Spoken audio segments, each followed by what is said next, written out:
Welcome back to Workshop Wednesday. I'm Chelsea Bussemeyer. Thanks for joining me today in my workshop. The thing I love most about sewing is that there are always new techniques to learn and new ways to create garments and to sew. And one of my favorite things about doing alterations is that you get to look at the garments and see how they were put together and maybe learn a technique or two.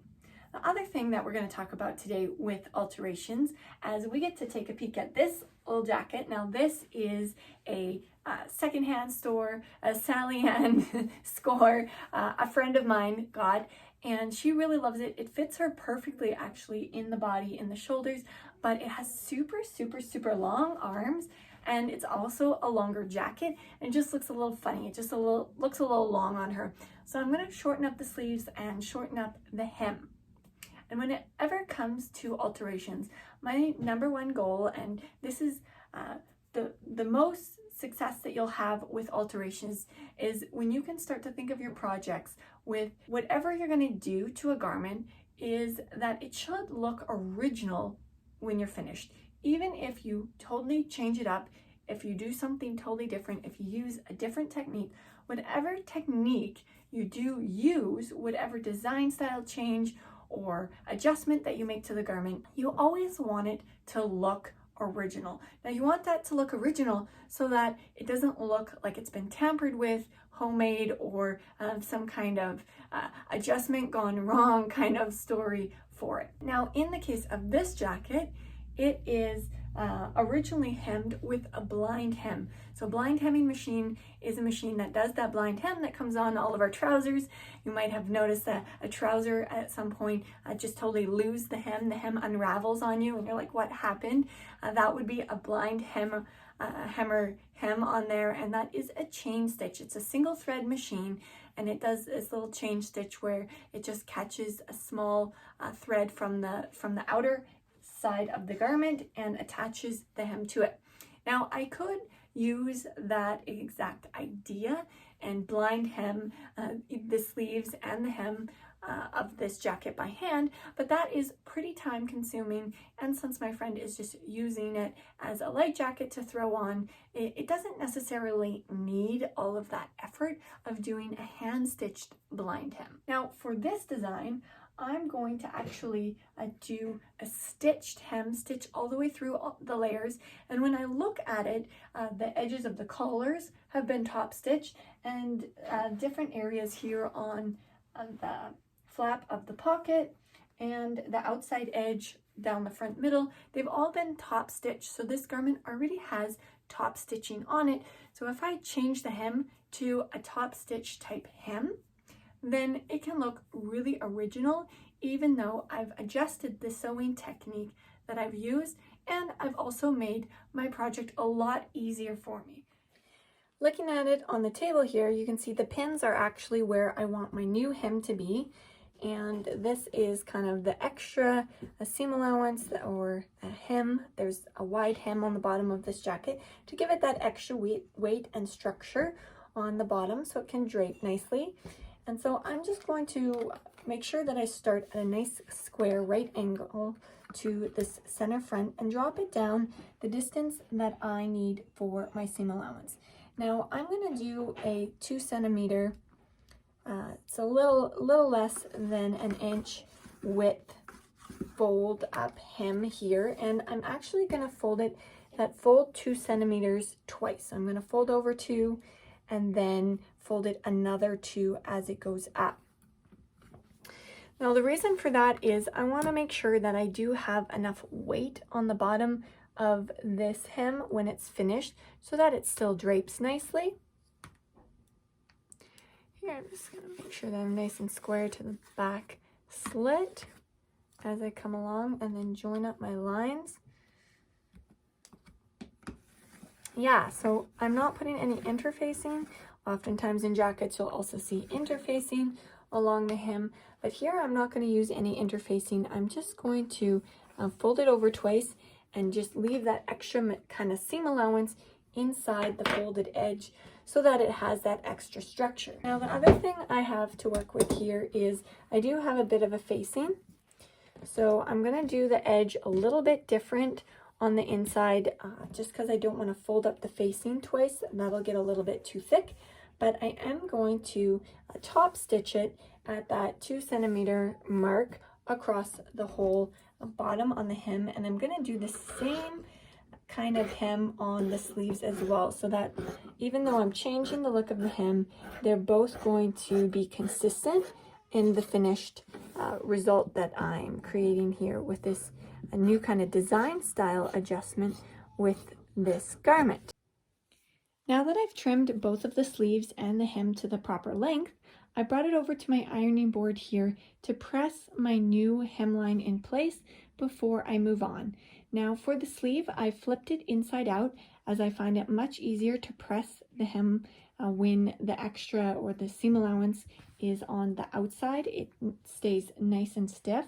And I'm just gonna measure quick. I love these little plastic rulers, that would be the proper name for them, to double check. And I just checked quick that the back side is also looking right, so that I can just easily press this down. I'm gonna just flip it over and double check that it's all the way around nice and even. These rulers are just so great for checking just quick in the middle of a project, that you're staying on point with your measurements and seam allowances, that kind of thing, buttonhole length. I just love them. So once I've gone and done my first layer, or my seam allowance that gets folded on the inside, now I'm going to fold it up and press it again with this new finished hem length on the sleeve, and we'll move on and do the same thing on both sides. Now when I get to stitching, I'm going to flip the sleeve the other way around. Since I have an industrial sewing machine, I don't have a removable piece on my sewing machine so that I can slide like pant legs and sleeves onto it. It's just a flat table underneath to feed the garment through. So I find it easiest to sew on the inside of a circle.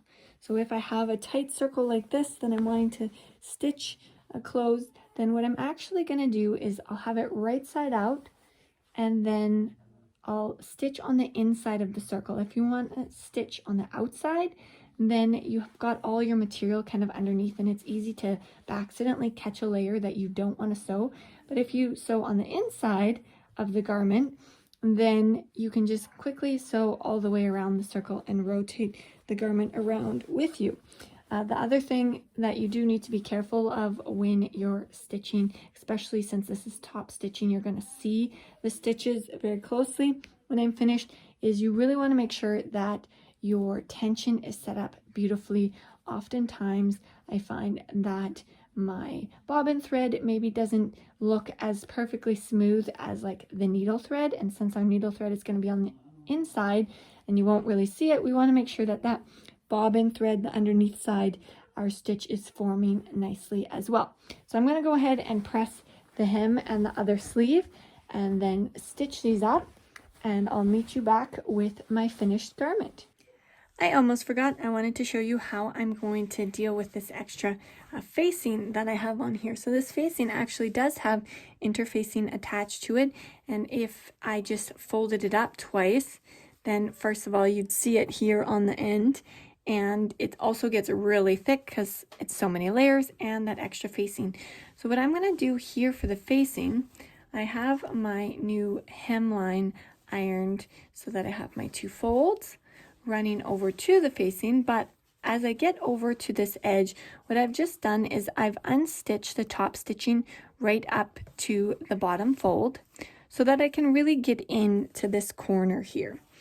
Next, I'm going to fold the facing back over, and then I'm just going to stitch, we'll fold the seam allowance over here too, and I'm just going to stitch down my new hemline. It's probably here. Oh yeah, you can see it good in the camera. That's great. So I'm going to stitch down to my new hemline the full length of the facing, and then I'll be able to just fold over this one layer, the layer that's the jacket, and continue stitching it and top stitch right to the front corner. So let's see how this works out. So I've just taken a quick pit stop at my ironing board, and let's take a look at how this has panned out. Just gonna do up the buttons so we can really see how the edges are aligning and hanging. Always want to make sure that whenever you have edges that overlap, that they're nice and square. I'll just slide them up. There we go. Nice and square. You don't want to have one hanging out longer. Looks like we picked up a thread somewhere. That's from the facing. Give this guy a trim.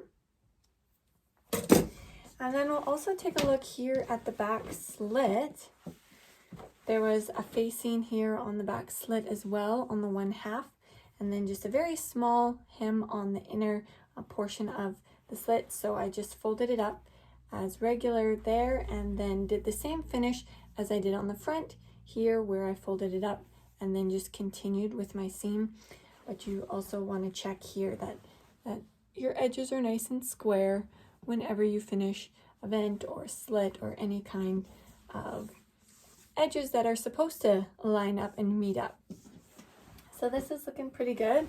Taking a quick peek here over at the cuffs. This is what our cuffs look like now that they're stitched. So we have that little bit of stitching here, and we are ready to go.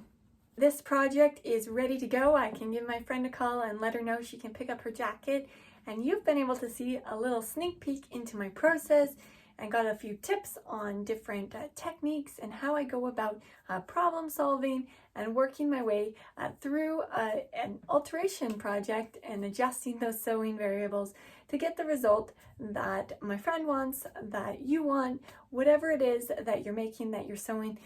That's one of the things that I do love so much about sewing, is you can create anything you want. You can adjust things whatever way you want, but we want to be happy with the result that we get and the look that it has and how it turns out at the end. So thanks for joining me this week on Workshop Wednesday. If you haven't already, you can also subscribe to my YouTube channel here if you want to stay up to date on the videos that I post here.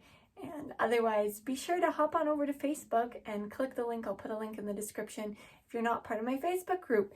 I like to post in there, and upcoming events will also be posted on there, and different patterns that I've done. You'll also be able to check that out and download a couple of free patterns depending on what type of projects you like to work on. Thanks for joining me, and we'll see you next week on Workshop Wednesday.